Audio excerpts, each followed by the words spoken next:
السلام علیکم ورحمۃ اللہ.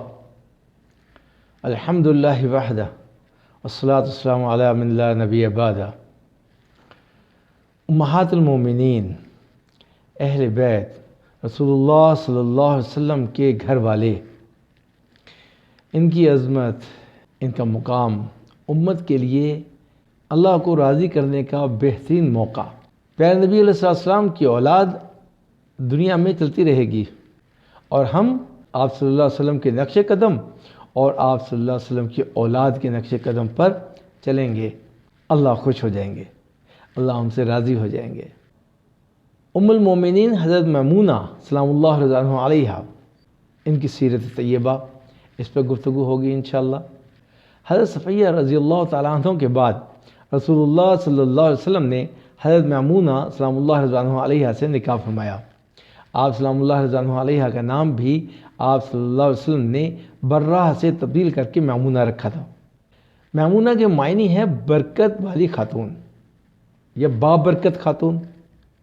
آپ سلام اللہ رضی اللہ علیہا حضرت زینب بنت خزیمہ سلام اللہ رضی اللہ علیہا کی ماں شریک بہن تھیں. آپ رضی اللہ تعالی عنہ سید عالم صلی اللہ علیہ وسلم کی سب سے آخری بیوی ہیں. آپ رضی اللہ تعالی عنہ کے بعد رسول اللہ صلی اللہ علیہ وسلم نے کسی عورت سے بھی نکاح نہیں فرمایا. آپ سلام اللہ رضی اللہ علیہ کا نام میمونہ، والد کا نام حارث اور دادا کا نام حزن تھا. والدہ کا نام ہند اور نانا کا نام عوف تھا. آپ کی والدہ ہند مشہور قبیلہ حمیرہ سے تعلق رکھتی تھی. حضرت میمونہ سلام اللہ رضی اللہ علیہ کو نسب کے اعتبار سے یہ شرف حاصل تھا کہ آپ ام المومنین زینب بنت خزیمہ سلام اللہ رضی اللہ علیہ کی ماں شریک بہن تھیں اور حضور صلی اللہ علیہ وسلم کے چچا حضرت عباس رضی اللہ تعالیٰ عنہ کی سالی اور حضرت عبداللہ بن عباس رضی اللہ تعالیٰ عنہ اور خالد بن ولید رضی اللہ تعالیٰ عنہ کی سگی خالہ تھیں. اور آپ سلام اللہ رضی اللہ علیہ کی والدہ ہند کو ایک اور عظیم شان شرف حاصل تھا جو پورے عرب میں بلکہ پوری روئے زمین پر کسی خاتون کو بھی یہ شرف حاصل نہ ہوگا.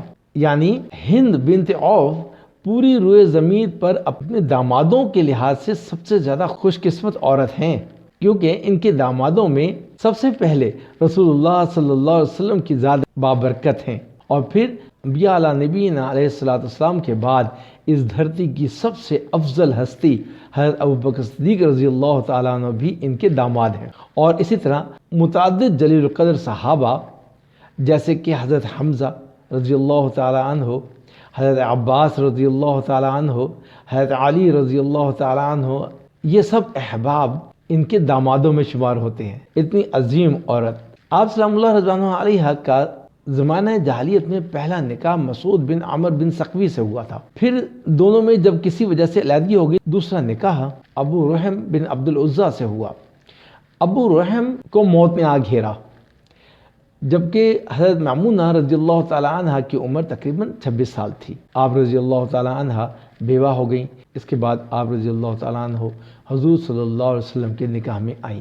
ذی القعدہ تقریباً 6 ہجری میں رسول اللہ صلی اللہ علیہ وسلم صحابہ کے ہمراہ عمرہ کے لیے مکہ مکرمہ کی طرف تشریف لے گئے تھے. مکہ مکرمہ پہنچنے سے قبل ہی حدیبیہ کے مقام پر آپ کو روک لیا گیا تھا اور وہاں پر صلح حدیبیہ وجود میں آئی تھی. اس صلح نامے میں ایک بات یہ بھی تھی کہ ابھی آپ بغیر عمرہ کے واپس چلے جائیں اور آئندہ سال آپ عمرہ کے لیے تشریف لا سکتے ہیں اور صرف 3 دن مکہ میں قیام کی اجازت ہوگی. اس صلح نامہ کے بعد آپ صحابہ کرام رضوان اللہ تعالیٰ اجمعین کے ساتھ مدینہ واپس تشریف لے آئے. اگلے سال 7 ہجری کے آغاز میں غزوہ خیبر ہوا. پھر اسی سال آپ صلی اللہ علیہ وسلم حسب صلح نامہ ذی القعدہ 7 ہجری میں عمرۃ القضاء کے لیے جانثار صحابہ رضوان اللہ تعالیٰ اجمعین کی معیت میں مدینہ طیبہ سے مکہ مکرمہ روانہ ہوئے. جب آپ مقام یا حج پر پہنچے تو حضرت جعفر بن ابی طالب رضی اللہ تعالیٰ عنہ بھی حبشہ سے واپس آپ صلی اللہ علیہ وسلم کے پاس آ گئے. چنانچہ آپ صلی اللہ علیہ وسلم نے حضرت جعفر رضی اللہ تعالیٰ عنہ کو حضرت میمونہ رضی اللہ تعالیٰ عنہ کے پاس نکاح کا پیغام دے کر بھیجا. حضرت جعفر رضی اللہ تعالیٰ عنہ حضرت میمونہ رضی اللہ تعالیٰ عنہ کے بہنوئی بھی تھے کہ حضرت میمونہ رضی اللہ تعالیٰ عنہ کی ماں شریک بہن اسما بنت عمس رضی اللہ تعالیٰ عنہ حضرت جعفر رضی اللہ تعالیٰ عنہ کے نکاح میں تھیں۔ حضرت میمونہ رضی اللہ تعالیٰ عنہ اس وقت مکہ مکرمہ میں مقیم تھیں۔ حضرت جعفر رضی اللہ تعالیٰ عنہ نے جا کر حضرت میمونہ رضی اللہ تعالیٰ عنہ کو پیغام نکاح پہنچایا۔ اس نکاح پر انہوں نے رضامندی کا اظہار کرتے ہوئے اپنے بہنوئی حضرت عباس بن عبد المطلب جو کہ ان کی سگی بڑی بہن لبابہ کبریٰ رضی اللہ تعالیٰ عنہ کے شوہر تھے اور حضور صلی اللہ علیہ وسلم کے چچا بھی تھے، تو اپنا وکیل مقرر کیا اور انہوں نے رسول اللہ صلی اللہ علیہ وسلم سے آپ سلام اللہ رضوانہ علیہ کا نکاح کرا دیا۔ یہ نکاح اسی سفر میں ہی ہوا، یعنی ذی القعدہ 7 ہجری میں، جب آپ عمرہ کے لیے تشریف لے جا رہے تھے کہ مکہ مکرمہ پہنچ کر آپ صلی اللہ علیہ وسلم نے عمرہ ادا فرمایا۔ صلح نامہ کے موافق جب 3 دن پورے ہوئے تو چوتھے دن کی صبح ہوئی جس میں آپ صلی اللہ علیہ وسلم نے واپس آنا تھا، تو صبح صبح ہی مشرکین مکہ کی طرف سے 2 قاصد سہیل بن عمر اور حویطب بن عبد العزیٰ آپ صلی اللہ علیہ وسلم کے پاس آئے۔ اس وقت آپ صلی اللہ علیہ وسلم انصار کے مجمع میں جلوہ افروز تھے اور حضرت سعد بن عبادہ رضی اللہ تعالیٰ عنہ کے ساتھ محو گفتگو تھے۔ حویطب نے آ کر شور مچاتے ہوئے آپ صلی اللہ علیہ وسلم سے کہا 3 دن کی مدت پوری ہو چکی، اب تم یہاں سے نکل جاؤ۔ حضرت سعد بن عبادہ رضی اللہ تعالیٰ عنہ نے جب اس کو آپ صلی اللہ علیہ وسلم کے ساتھ اس طرح گستاخانہ رویہ اور شوخیانہ انداز سے مخاطب ہوتے ہوئے دیکھا تو کہا یہ مکہ نہ تو تیری ماں کی ملکیت ہے اور نہ تیرے باپ کی، رسول اللہ صلی اللہ علیہ وسلم اس طرح نہیں جائیں گے۔ البتہ آپ صلی اللہ علیہ وسلم نے سہیل اور حویطب کو بلا کر کہا میں نے یہاں ایک خاتون سے نکاح کیا ہے، اگر تم لوگ مجھے کچھ مزید مہلت دے دو تو میں رخصتی کر لوں اور میں ولیمہ بھی کروں گا، تمہیں بھی اس میں شرکت کی دعوت ہے۔ انہوں نے بڑی بے رخی سے جواب دیا اور کہا ہمیں تمہارے کھانے کی کوئی ضرورت نہیں ہے، بس تم یہاں سے چلے جاؤ۔ بہرحال آپ صلی اللہ علیہ وسلم نے معاہدے کی پاسداری کرتے ہوئے اپنے غلام ابو رافع کو حکم دیا کہ جاؤ صحابہ رضوان اللہ تعالیٰ اجمعین میں واپسی کا اعلان کر دو، اور انہوں نے جا کر اعلان کیا اور واپسی کا سفر شروع ہو گیا۔ آپ صلی اللہ علیہ وسلم نے اپنے صحابہ کے ہمراہ واپسی مدینہ منورہ کی طرف روانہ ہو گئے۔ البتہ آپ صلی اللہ علیہ وسلم نے اپنے غلام ابو رافع کو وہیں مکہ مکرمہ میں ہی چھوڑ دیا تھا کہ وہ حضرت میمونہ رضی اللہ تعالیٰ عنہ کو اپنے ساتھ لے کر آئیں۔ جب اس مبارک قافلے نے مکہ مکرمہ سے 10 میل دور مقام صرف پر جا کر پڑاؤ ڈالا تو پیچھے سے حضرت ابو رافع رضی اللہ تعالیٰ عنہ بھی حضرت میمونہ رضی اللہ تعالیٰ عنہ ان کو لے کر پہنچ گئے۔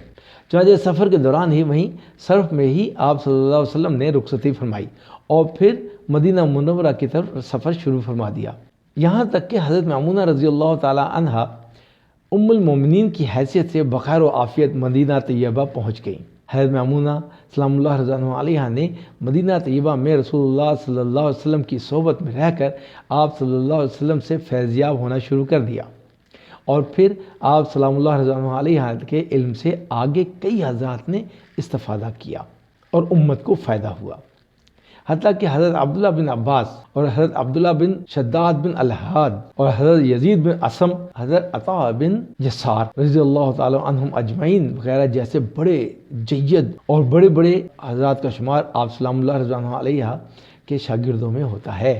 حضرت میمونہ سلام اللہ رضوانہ علیہ کی سیرت طیبہ میں ایک عجیب منفرد پہلو یہی پایا جاتا ہے کہ جس مقام پر ان کی رخصتی ہوئی تھی عین اسی مقام پر اسی جگہ پر آپ کا انتقال ہوا اور وہیں قبر بھی بنی۔ کچھ اس طرح سے حضرت یزید بن اسم رضی اللہ تعالیٰ عنہ فرماتی ہیں کہ ام المومنین حضرت میمونہ سلام اللہ رضوانہ علیہ مکہ مکرمہ میں تھیں کہ آپ سلام اللہ رضوانہ علیہ کی طبیعت کچھ ناساز ہوئی اور اس وقت آپ کے پاس آپ کا کوئی بھتیجا موجود نہیں تھا۔ آپ سلام اللہ رضوانہ علیہ نے فرمایا مجھے یہاں سے لے چلو، مجھے یہاں موت نہیں آئے گی، کیونکہ رسول اللہ صلی اللہ علیہ وسلم نے ایک دفعہ مجھے فرمایا تھا کہ مجھے مکہ مکرمہ میں ہی موت آئے گی۔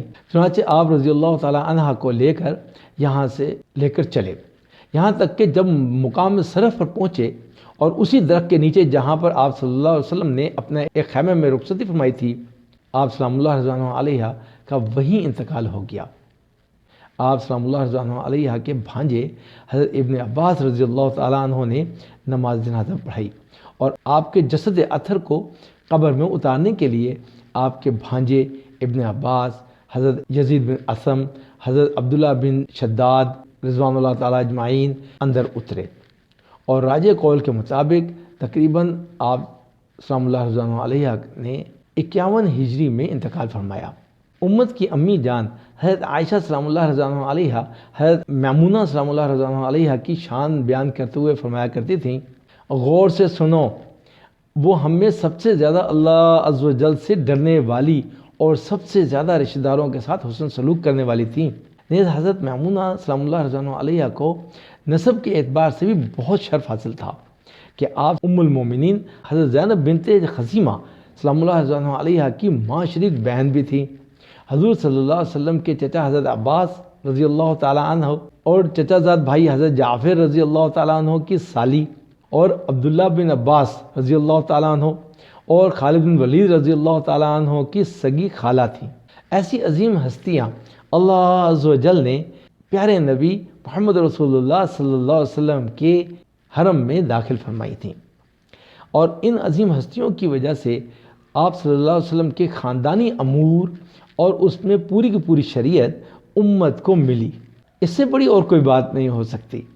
پیارے نبی علیہ السلام کے نکاح کرنے کی سب سے بڑی وجوہات یہی تھیں کہ آپ علیہ السلام نے خاندانی امور کے جتنے بھی مسائل ہیں وہ امت کے سامنے آ جائیں، اور آپ صلی اللہ علیہ وسلم کے بعد امت میں میاں بیوی، خاندانی معاملات اور ان سے متعلقہ جتنے بھی مسائل ہیں ان کے حل مل جائیں، اور امت اس پر عمل کر کے اللہ کو راضی ہو جائے۔ تو ہماری اور آپ کی آخرت کی کامیابی کا انحصار امہات المومنین، ازواج مطہرات، امت کی امی جان اور ان کے بتائے ہوئے اقوال ہیں، اور ان سے منسوب تمام مسائل اور احادیث ہیں۔ اتنی بڑی عظیم شخصیتوں کا احترام، ان کی عزت، ان کا مقام اور ان کی پیروی کرنا، ان کی تقلید کرنا، ان کے بتائے ہوئے طریقے پہ چلنا، یہ آپ کی اور میری ذمہ داری ہے۔ اللہ مجھے بھی اور ساری امت کو بھی عمل کی توفیق عطا فرمائے، آمین۔ انشاءاللہ باقی اہل بیت کے مناقب ہیں، اگلی ویڈیوز میں آتے رہیں گے۔ جزاکم اللہ خیر۔ السلام علیکم ورحمۃ اللہ۔